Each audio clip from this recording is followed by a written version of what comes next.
Hi, everybody. This is a video that is going to be available in the week of the AGM because we are unable to have an AGM in the normal sense of things, where we normally would have some presenters and people coming to talk about the work that they do. So we're trying to do as many as we can on video, so you can access them when you can, when you want to, and when you have the time. Okay, I'm Elizabeth Coe. I'm the CEO of NAC. Hello, everybody. I'm Philip Coleman. I'm the Service Development Manager from NAC. Okay, and today we've got Mary Marvel from Advice Now. Advice Now is an independent, not-for-profit website run by a charity. It provides accurate, practical information on rights and the law in England and Wales. I'm not going to say any more than that because I don't want to steal Mary's thunder. So over to you, Mary. Thank you. Yes, so we run Advice Now, which, despite the name, is an information website. We take a legal capability approach, so we try to ensure not that people just know the law, but they understand how they can use it to improve their lives or to deal with a particular problem. And so a lot of the stuff we do takes you sort of step by step through processes that you might need to go to solve your problem, whether that's appealing a benefit decision or going to court to sort out your child arrangements, or we do a lot of stuff also about helping people deal with their housing problems. Want people to help to deal with a lot of problems around family. From the sort of informal negotiations around how to manage your child arrangements, right up to the other end of where people have to go to court to solve these things, and we show them step by step how to do that. And obviously there's been a massive rise in the number of people who have to represent themselves in court with no legal help and who aren't able to get legal aid. And so that's very much a group that we cater for. And we provide films and tools and these step-by-step guides to help them find their way through. And at the moment, actually, we're also piloting an advice service where people can speak to an expert family lawyer about just the trickiest bits of their case, just to make sure that they're asking for the right things, or just how to manage this particular hearing for a very reduced fee and a fixed price, so that people know that they can afford it. Okay, so we've got a huge amount of guides to help deal with different family law issues. That might be child arrangements, as I've said. That might be people who are divorcing and need to do it all themselves, or people agreeing how they're going to divide their finances and property after a split. We've also got things to help people who've experienced domestic violence and who need now an injunction against their ex-partner in order for them to stay safe or stay in their home with their kids. So we've got a whole host of help for people with family issues, and then we've also got a whole a range of guides and tools to help people with benefits issues, particularly benefit appeals. We're expecting, unfortunately, to see a big rise in benefit sanctions with all this, following the recent events. And can you tell us something about the kind of things that are in the child arrangements guide? What sort of thing is it saying to help people? Yeah, so all of our guides are sort of broken down into two types. There's the how-tos, which take you through sort of a court process, and then there's the survival guides, which help you deal with issues yourself, either through negotiation with the other parent, or maybe using family mediation service, or our guide looks at common problems, which often are, that the other parent isn't sticking to the agreement or is making it hard. maybe your child doesn't want to come and see you actually at the moment, and there might be various reasons for that. So we look at ways to approach that in a child-centred way. Often, obviously, children, particularly as they go into their teenage years, sometimes want to change the arrangements and how you can deal with that, or just change which parent they live with spend more of the time with. And then we also look at things like, what if one parent needs to move away and you've got shared custody? How do you manage that? And how does the law see it? But also, how in reality can couple of parents best manage those issues? So one area of our website that's very large is the going to court area. Since the legal aid changes in 2010, there's now a huge number of people who, when they have to go to court, and often around family issues, you can't put it off, that they have to represent themselves. And so we've provided lots of resources, including a very helpful film. We have made this short film because we know that going to court about a family problem without a solicitor is, for most people, a very frightening and stressful experience, and we want to help. In this film, we're going to do our best to answer the questions people worry about most and show you simple tips that will help you put your side as well as you can. This film doesn't deal with the law. For more information about family law and the things that a judge would consider, please see our guides at www.advicenow.org.uk/going to court. In this film, there is a judge, but your case might be heard by 2 or 3 magistrates instead. Similarly, we've assumed the hearing will happen in a courtroom, but don't be put off if your case is heard in something that looks more like an office meeting room. First of all, what to wear. You just want to show the judge that you are taking this seriously. If you own a suit or smart dress, then wear that, but don't worry about buying one if you don't. Just be as clean and tidy as you can. It's difficult to know how long the hearing will take, so if you have children, arrange for a friend to collect them from school. Don't bring children with you to the court unless you've been specifically told to. Make sure you know how to get to the court and leave plenty of time. You don't want to add to your stress by not being able to find it. Arrive there at least 30 minutes early. When you get here, make sure you sign in so that the court knows you have arrived. This time immediately before the hearing is also a good chance to remind your ex and their solicitor, if they have one, what you would like included in any agreement if you were to reach one. And when it is time to go in, remember to switch off your phone. So, inside the court. Don't worry too much about where to sit. Sometimes a court clerk or usher will take you into the court and show you where, but if they don't, just go and sit at the front, and your ex will sit on the other side. If you have any questions, the usher is a good person to ask. Don't worry about what to call the judge. Sir or madam is fine. The most important thing is to always be polite. If they want you to call them something particular, they'll tell you. When it is your turn to speak, or when the judge comes in, stand up. The judge will let you know if you don't need to.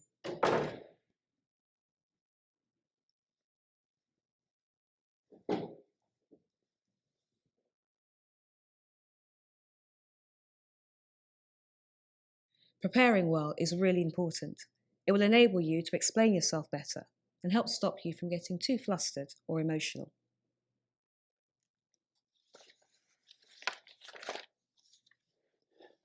Madam, I want to make 4 points. The first point is about the living arrangements between myself and my ex. Currently, I've moved out of what was our family home. I'm still paying for our mortgage. I'm paying the council tax and the utility bills. I don't agree with my ex-husband's points at all. David was well prepared, and you could see it made it easier for him. David had brought all his court papers and organised them so that he could quickly find what he needed.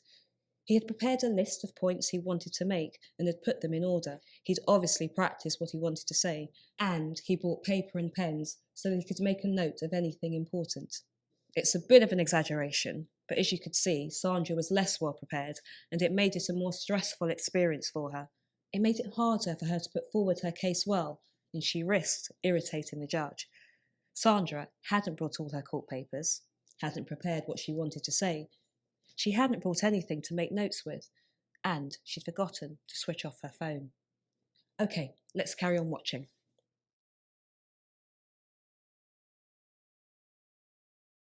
Madam, while my former wife has always had custody of the boys, the truth is that they've always had regular weekend contact with me at my domicile until they told her about my new partner, at which time she's endeavoured to prevent all contact. She's attempting, maliciously, truthfully, to turn them against me. Out of what?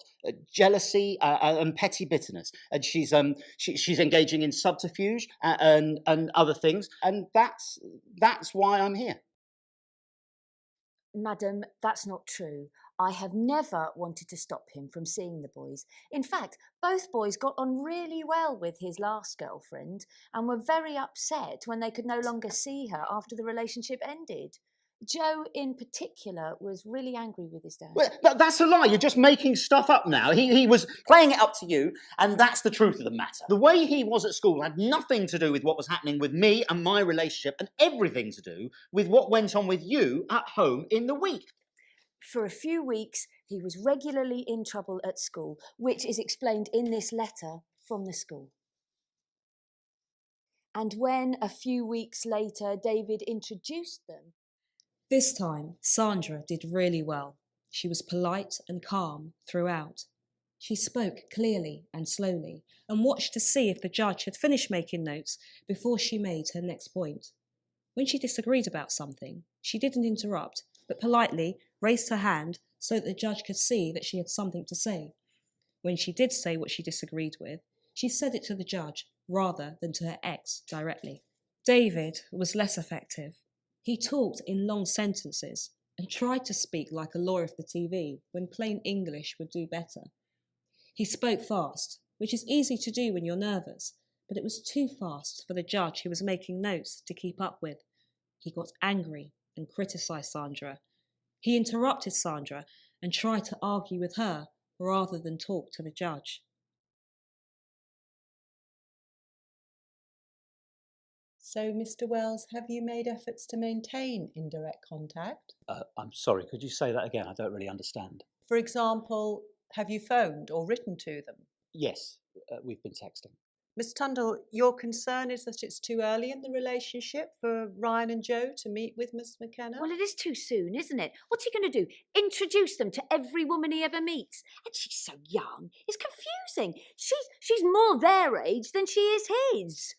I don't care what he does in his own time. David did really well. When he didn't understand a question, he just said so. He listened carefully to the questions and tried to give to-the-point answers. He stayed calm and polite throughout. Whereas Sandra, she lost her calm and was rude and argumentative. Instead of briefly answering the questions, she repeated the point she wanted to make again. As you could see, this time, Sandra did less well. So, what have we seen? Preparation is really important. Organise your paperwork and bring copies of anything you might need with you to the court. Work out what your main points are and write them down. Practice what you want to say at home. When you're talking in court, speak clearly and slowly. Try to use short sentences and don't try to sound like a lawyer off the TV. Always be polite and calm. Speak to the judge, not to your ex directly. Don't interrupt. If you disagree about something, just signal to the judge that you have something to say and wait. When you're answering questions, whether that is from the judge or the other side, stay calm. Give brief, clear answers. Try to just answer the question and not make the other points you wanted to make again. If you couldn't understand or couldn't hear, just say so. And that's it. For further helpful advice on how to prepare and manage your case, go to www.advicenow.org.uk/going to court. Good luck.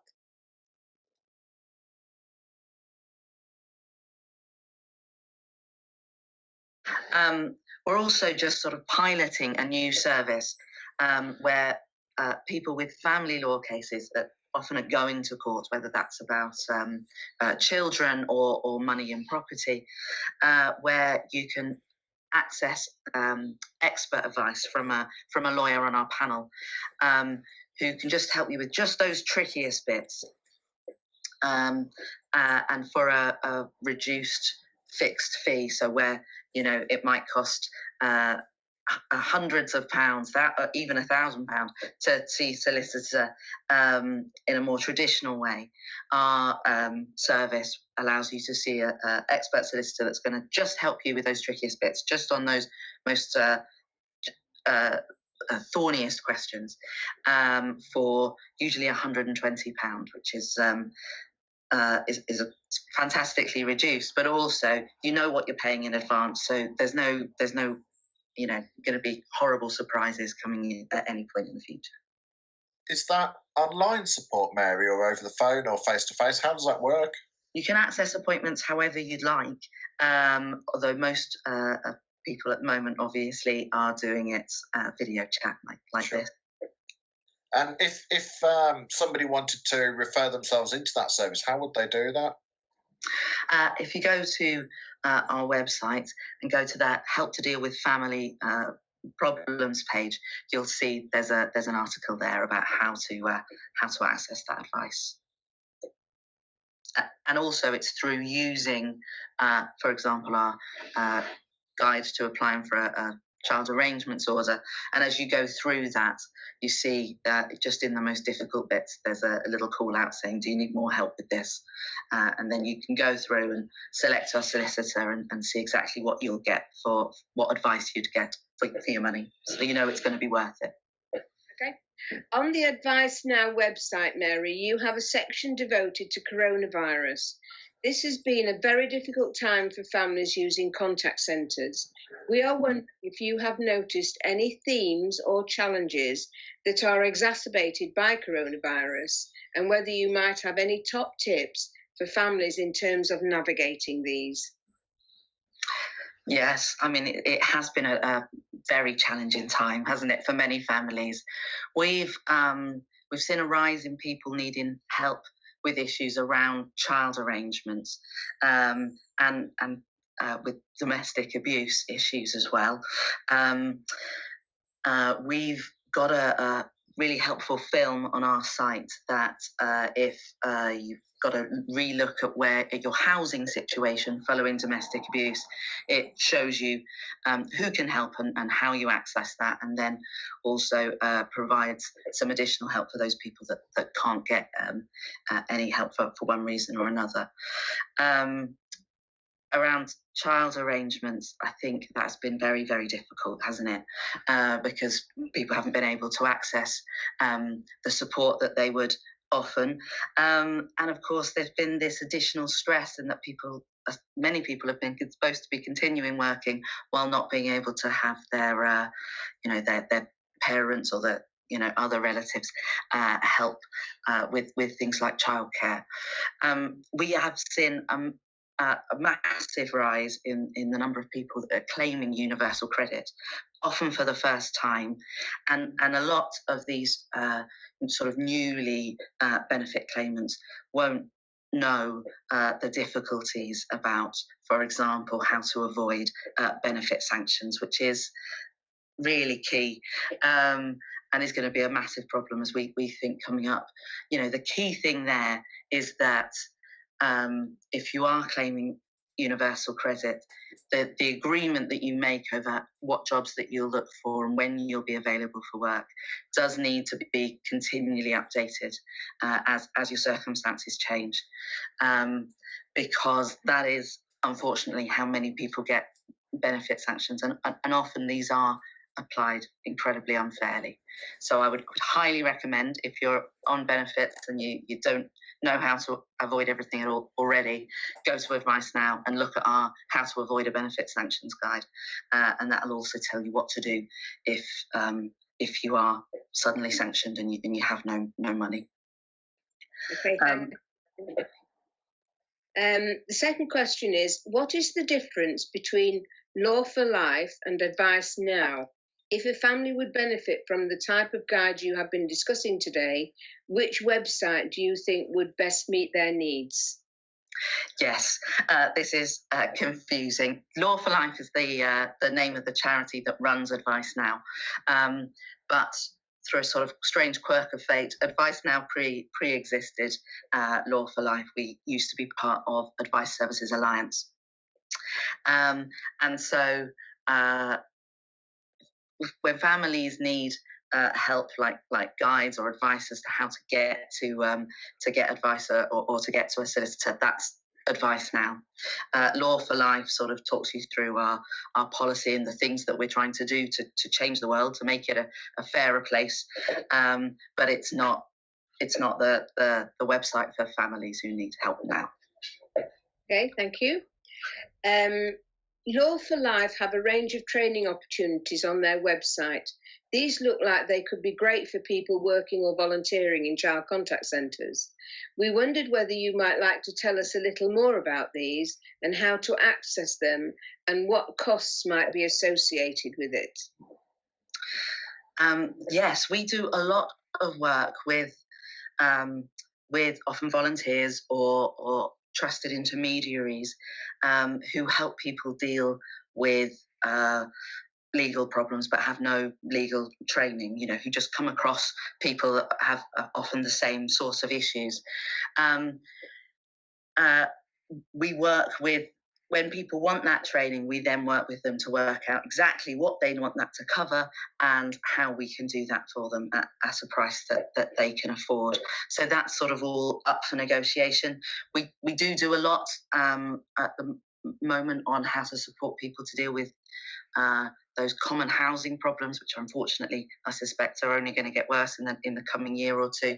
How to deal with really common benefit issues, and lots actually of other areas. Okay, thank you. Through our advice line, we tend to find that people often call us even when the information is online. It seems like they find speaking to a human rather reassuring. Does your service have an advice line? And do you know of one that people might access if this was something that might assist?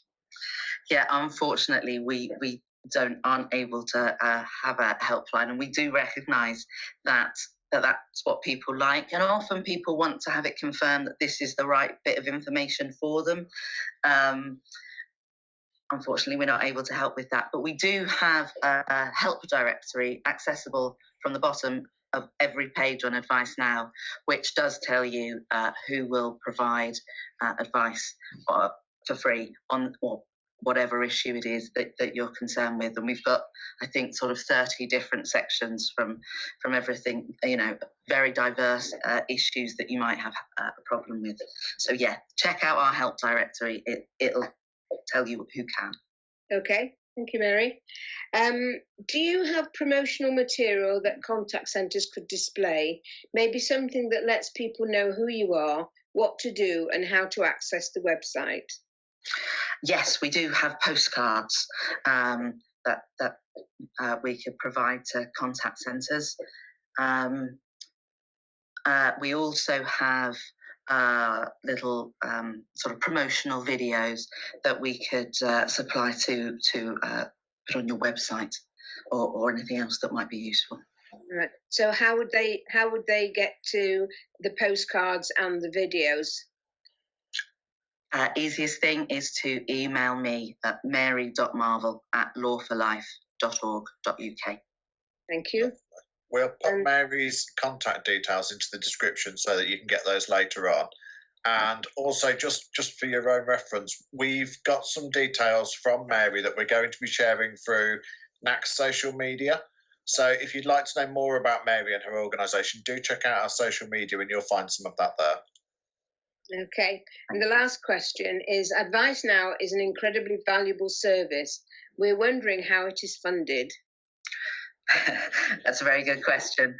Unfortunately, not one with a nice straightforward answer. So it's always a difficulty to cobble together the money that we need to keep going and to provide the help that we know we can see on the ground that people need. We get some money from government, and the rest of it comes from foundations, other charities that give out money that can see that we providing a new service that people need. And now it's so much harder to access advice. So many less people are entitled to legal aid, particularly on family issues, that for most people who can't afford a solicitor, we're really all the help that they can get. Thank you for taking the time to talk to us today, Mary. It's been really helpful to hear about your work and the work of Advice Now. It certainly sounds like you're an invaluable service for the people who access your website and get the information that they need to support them to make decisions and take actions on behalf of their family. We hope that this information is very useful to our members, and in turn that it will cascade to the families that it will help most. So thanks for joining us. It's been really helpful, and bye for now.